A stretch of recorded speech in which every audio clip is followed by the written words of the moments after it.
Hello, in this presentation, we're going to discuss atherosclerosis, patient responsibilities, and medical treatment. And there will be a presentation generated via curated articles. The video was generated by Notebook LLM. Additionally, an initial video, which is a parody, which has been generated by ChatGPT, is also used. Atherosclerosis often is thought of by patients as a clogged pipe, and they feel like this pipe should be easily cleared. And they often go, "Hey, doc, why don't you clean the pipe? Fix it so we don't have a problem in the future." Doc, why don't you unblock them? Fix them. It's not that simple. The trial showed no difference. Can you change yourself? Doc, admit it, you can't fix nothing. Doc, why don't you unblock them?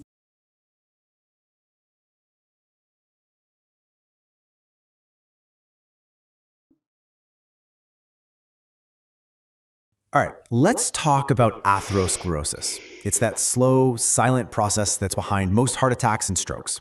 But here's the thing, our common understanding of it, it's often just plain wrong. So in this explainer, we're going to build a brand new, modern blueprint for understanding this disease layer by fascinating layer. So let's just jump right in and challenge what we think we know. For decades, the go-to metaphor for atherosclerosis has been clogged pipes. But you know what? That image is not just simple, it's dangerously incomplete. This is what most of our patients feel that atherosclerosis actually is. Some of them are plumbers and they're like, "Why can't you just unclog the pipe and help us?" completely misses the real story, the biological firestorm that's actually going on inside the artery wall. Okay, first things first, we have to get this right. Your arteries are not plumbing. They are incredibly complex, living, breathing tissues. They have their own metabolism, their own cells, and they react dynamically to everything happening around them. Getting this is absolutely the crucial first step to understanding what's really at stake. Okay, so let's get into our This brings us about another important point. A lot of the angina that patients experience may not necessarily be on the basis of macrovascular disease. It might actually represent microvascular angina. Fixing the large artery would not help microvascular angina. three-layer blueprint. Layer one? Well, this layer covers all the factors you've almost definitely heard about before. You can think of them as the usual suspects in the lineup. Yep, these are the classics, the big four. We're talking high cholesterol, high blood pressure, smoking, and diabetes. The way to think about these is that they create a hostile environment inside your body, putting a ton of stress on that delicate, living arterial system we just talked about. Now, when we say cholesterol, it's not just one thing. It's really a tale of two types, a good guy and a bad guy. You've got LDL, the bad cholesterol. That's the particle that actually gets stuck in the artery wall and forms plaque. But then you have HDL, the good cholesterol, which is like a cleanup crew, actively pulling cholesterol out of the walls. It's called reverse cholesterol transport. And that cleanup crew, it is incredibly important. All right, let's talk about atherosclerosis. It's that So, several agents have been developed to increase the HDL, and initially niacin was used, and niacin was not found to be beneficial. Actually, it was shown to increase the incidence of diabetes and abandoned. Subsequently, the next HDL raising agent uh, increased mortality by increasing blood pressure. So even though HDL is portrayed as a cleanup crew here, simply raising the HDL does not solve the problem. actually gets stuck in the artery wall and forms plaque. But then you have HDL, the good cholesterol, which is like a cleanup crew, actively pulling cholesterol out of the walls. It's called reverse cholesterol transport. And that cleanup crew, it is incredibly important. The numbers here are just so powerful.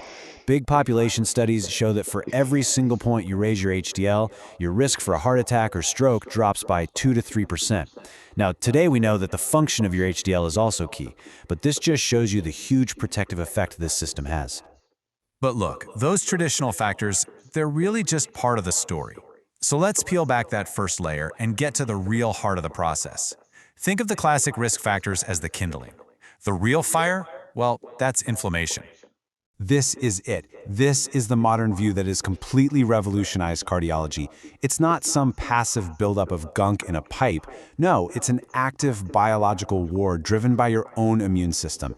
It's like a chronic wound in the artery wall that gets trapped in a cycle of injury and response, and it just never, ever gets to fully heal.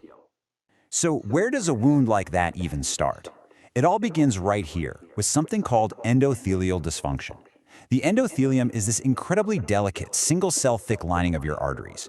When it gets damaged by things like high blood pressure or toxins from smoke, it loses its smooth, Teflon-like quality.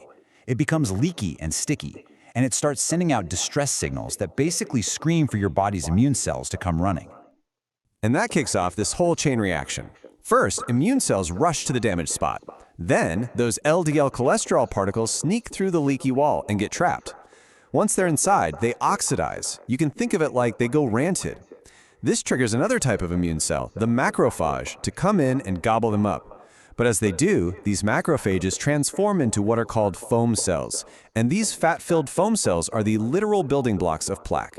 This brings us to a fascinating link between stress and inflammation, right down at the cellular level. See, when your cells get stressed, they produce these things called heat shock proteins, or HSPs. And the data here is crystal clear. Multiple families of these proteins, HSP 40, 60, 70, are consistently found inside atherosclerotic plaque.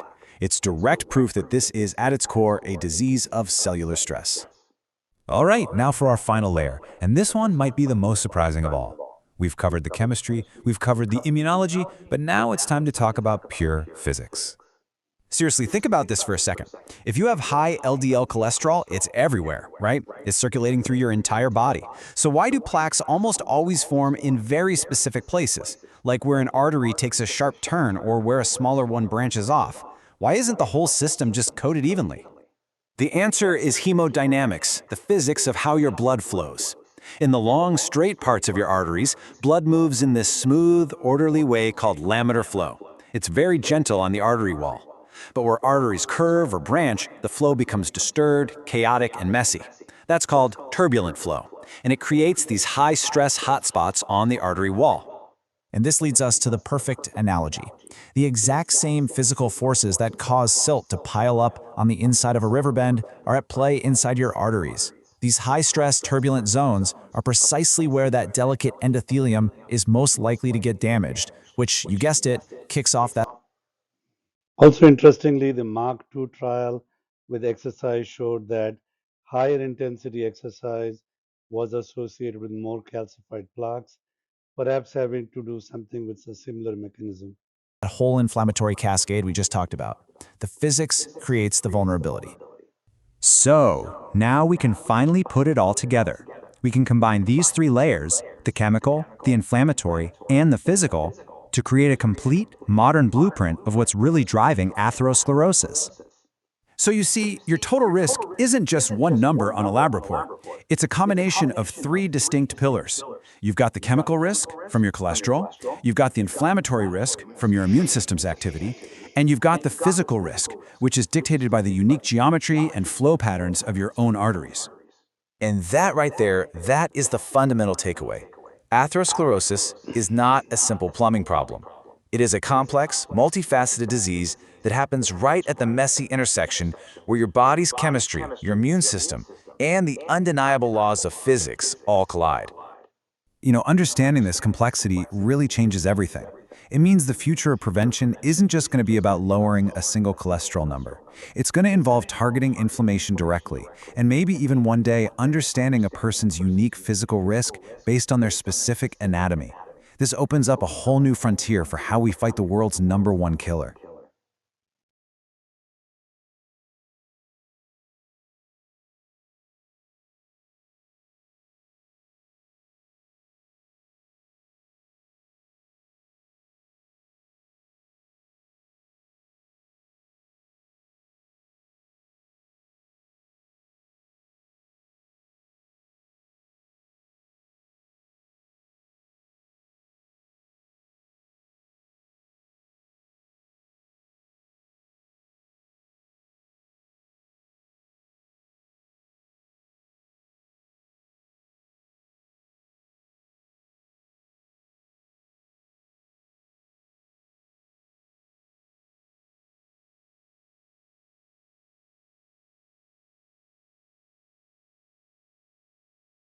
So, getting back to the patient responsibilities, as opposed to the patient in a parody video stating, Doc, why don't you fix me and unblock the artery?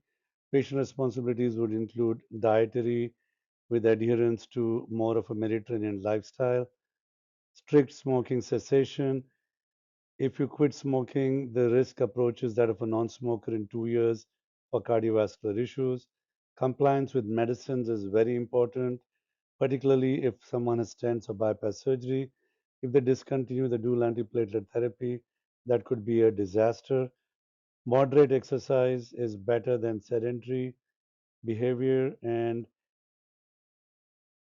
the super exercisers might increase the incidence of calcified plaque, but not necessarily heart attacks. It's also very important to keep physician appointments. Nowadays, there's an emerging body of literature supporting GLP-1 agents to lose weight, and also for agents such as Jardians, the SGLT agents in avoiding cardiovascular events. Finally, the issue of sudden cardiac death is not addressed in this lecture, as this is focusing mainly on atherosclerosis, but atherosclerotic plaque rupture could be a significant contributor to sudden cardiac death. That's all for now. Stay tuned for the next lecture.